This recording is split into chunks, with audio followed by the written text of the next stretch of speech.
Welcome everyone to this exclusive and exciting coverage. I am thrilled to welcome you today to discuss an extraordinary, exclusive, and brand new topic that is shaking the very foundations of the mixed martial arts MMA world.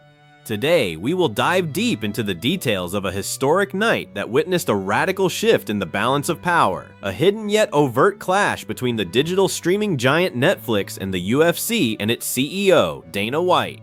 We will uncover how the fighting arena transformed into a Cold War zone that stretched from the Intuit Dome in Los Angeles to a sudden, disruptive live stream on Instagram. Hashtag a massive storm is shaking the world of combat sports as the battle between streaming giant Netflix and the powerhouse organization Ultimate Fighting Championship reaches a whole new level. With tensions rising behind the scenes, fans are beginning to wonder if the traditional MMA empire, led by Dana White, is finally facing its biggest challenge yet. The fight is no longer just inside the cage, it's a war for global dominance. Reports and rumors surrounding huge fighter deals, exclusive events, and shocking business moves have thrown the MMA world into complete chaos. Netflix is reportedly preparing to change the future of combat sports entertainment forever, while Dana White refuses to back down and continues defending the UFC's legacy with confidence and aggression. Fans everywhere are split, and the pressure keeps growing every single day. From explosive press conferences to secret negotiations and superstar contracts, this rivalry is becoming one of the most dramatic stories in sports entertainment history. Could Netflix truly compete with the decades-long dominance of Ultimate Fighting Championship? Or will Dana White once again prove why the UFC remains untouchable at the top of the fighting world? The answer may shock millions of fans around the globe. Stay tuned, because this conflict is only getting started. New statements, shocking reactions, and unexpected alliances continue to emerge as the tension between Netflix and the UFC explodes across social media and headlines worldwide. One thing is certain, the future of MMA may never be the same again. Hashtag details of the counterattack and the power struggle. The event hosted at the Intuit Dome in Inglewood, California, was far from an ordinary fight night. It was a blatant and direct challenge to the UFC's long-standing hegemony. Taking place on Saturday, May 16, 2026, the card was streamed live by Netflix in partnership with Jake Paul's Most Valuable Promotions MVP. This exceptional event did not have the blessing of UFC boss Dana White. In fact, he didn't want anyone watching it. The reason was simple. It assembled a stellar constellation of former UFC legends, defectors, and free agents under the banner of a rival promotion. The main event of the evening was a dream matchup that fans had anticipated for over a decade, a women's MMA super fight between Ronda Rousey and Gina Carano. Rousey, the former UFC women's bantamweight champion, and the single figure who originally forced Dana White to reverse his stance against women fighting in the octagon, stepped back into the cage for the first time in nearly 10 years. She faced Carano, the ultimate pioneer of women's MMA, in a historic bout broadcast globally to Netflix subscribers at no additional cost, fundamentally threatening the traditional pay-per-view business model. The star power extended far beyond the main event. The blockbuster card featured marquee names that once built the UFC's treasury, including Nate Diaz, who faced Mike Perry in a grueling 5-round welterweight bloodbath, and the highly anticipated MMA return of former UFC heavyweight champion Francis Ngannou against Felipe Lins. With other former champions like Junior Dos Santos on the card, the presence of these heavyweight free agents under Jake Paul's banner and not Dana White's signaled a massive paradigm shift in fighter market dynamics.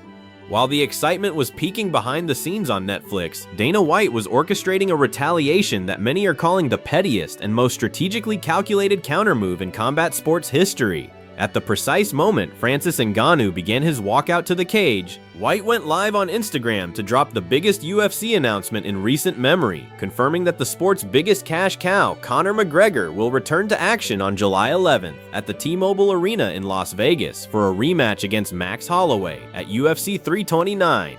The timing was entirely intentional, a calculated strike to hijack the spotlight from a former heavyweight champion who left the UFC after a very public and acrimonious divorce. To fully understand how we arrived at this battlefield, one must look back at a pivotal phone call between Ronda Rousey and Dana White in 2025. Rousey revealed that she initially approached White with the comeback idea, hoping to stage the Carano super fight inside the UFC octagon. However, negotiations ultimately stalled. The reason behind the deadlock comes down to a fundamental disagreement over fighter compensation and the UFC's evolving financial structure. The tension between Ronda Rousey and Dana White reportedly began long before the cameras started rolling and the headlines exploded across the internet. According to Rousey, the idea of a historic comeback fight against Gina Carano was first discussed privately during a crucial phone call in 2025. Rousey believed the matchup had all the ingredients to become one of the biggest events in women's combat sports history, a legacy fight capable of attracting millions of viewers worldwide. Her vision was simple: bring two pioneers of women's MMA together inside the UFC octagon for one final blockbuster moment. But despite the excitement surrounding the proposal, discussions quickly became complicated behind closed doors. Sources close to the situation claim that both sides had very different expectations regarding fighter pay, event control, and long-term promotional rights. The collapse of those negotiations exposed a much deeper conflict within modern MMA. Ronda Rousey reportedly pushed for a financial structure that reflected her global star power and the enormous attention the fight would generate, while Ultimate Fighting Championship remained committed to its established business model under Dana White. The disagreement soon evolved beyond a single fight and became symbolic of a larger debate about fighter compensation in today's combat sports industry. Many fans and analysts began questioning whether the UFC's traditional system could continue competing with powerful streaming companies like Netflix, which are willing to invest heavily in massive crossover events and superstar-driven spectacles. What started as a comeback discussion slowly transformed into a battle over the future direction of the sport itself. Following the UFC's massive 7-year, $7.7 billion broadcast deal with Paramount, the promotion underwent a seismic shift, transitioning from a pay-per-view PPV percentage model for top-tier fighters to a flat fee system. This new structure stripped away the flexibility needed to offer the massive guaranteed purses Rousey was accustomed to as a premier draw. The UFC refused to make an exception for her because it would set a precedent, fearing they would eventually have to pay the rest of the roster more. Consequently, Rousey took her talents to the deep pockets of Netflix and MVP. This event marked the official and aggressive expansion of Jake Paul's MVP into the MMA market following its massive success in boxing spectacles, such as the record-breaking Mike Tyson stream on Netflix. While the UFC comfortably sits atop a reported $23 billion valuation with no immediate existential threat, Paul successfully disrupted the status quo. Furthermore, Rousey used the promotional platform to take heavy shots at her former employer, explicitly framing the event as a war of MVP versus UFC aimed at fixing industry-wide issues.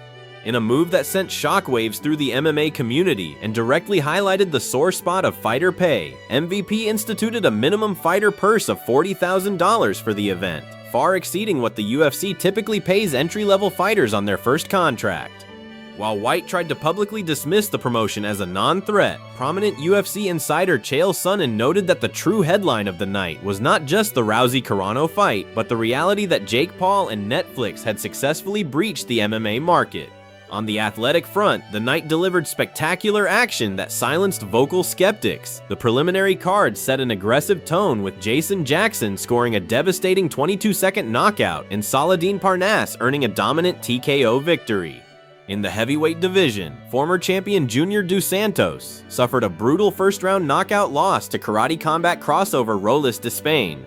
Meanwhile, Francis Ngannou proved his terrifying power remained fully intact, devastating Felipe Lins with a vicious first-round knockout that caused the Intuit Dome crowd to erupt. The co-main event between Nate Diaz and Mike Perry evolved into the exact chaotic bloodbath the fans expected. Perry seized absolute control in the second round, landing heavy combinations that opened a deep, severe cut on Diaz's head, followed by a devastating knee just before the bell.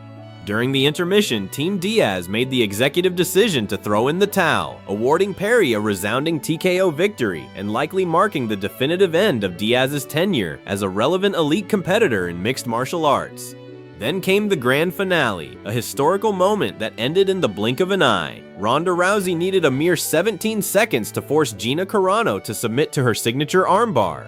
Blitzing Carano from the opening bell, Rousey instantly threw her to the canvas, advanced to mount to rain down a smattering of ground and pound, and seamlessly snatched the submission. This vintage 17-second clinical finish marked Rousey's 9th career victory in under a minute. Following the spectacular performance, Rousey confirmed her second and final retirement from the sport to focus on expanding her family. Publicly, Dana White attempted to play a diplomatic hand, stating he was happy for both women and that there was no lingering bad blood from the failed negotiations. However, his actions told an entirely different story. Knowing that the concurrent UFC Vegas 117 card lacked the star power to compete with the Netflix spectacle, White weaponized the timing of the McGregor announcement to intentionally disrupt his rival's broadcast. While Paul and Ngannou laughed off the counter-programming as a sign of UFC insecurity, the message was delivered loud and clear. Duas periods in one investing call, duastes. The impact analysis and interactive questions. In conclusion, this historic night has proven that the sport of MMA is no longer an absolute monopoly. While the UFC remains the undisputed king of the industry due to its massive infrastructure and multi-billion-dollar corporate backing, Netflix and MVP have provided a brand new blueprint for high-level competition.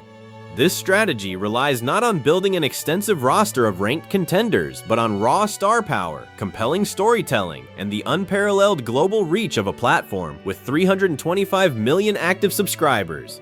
Dana White built the empire, but for the first time in a very long time, someone else threw a massive fight night party. The world showed up, and the UFC boss absolutely took notice.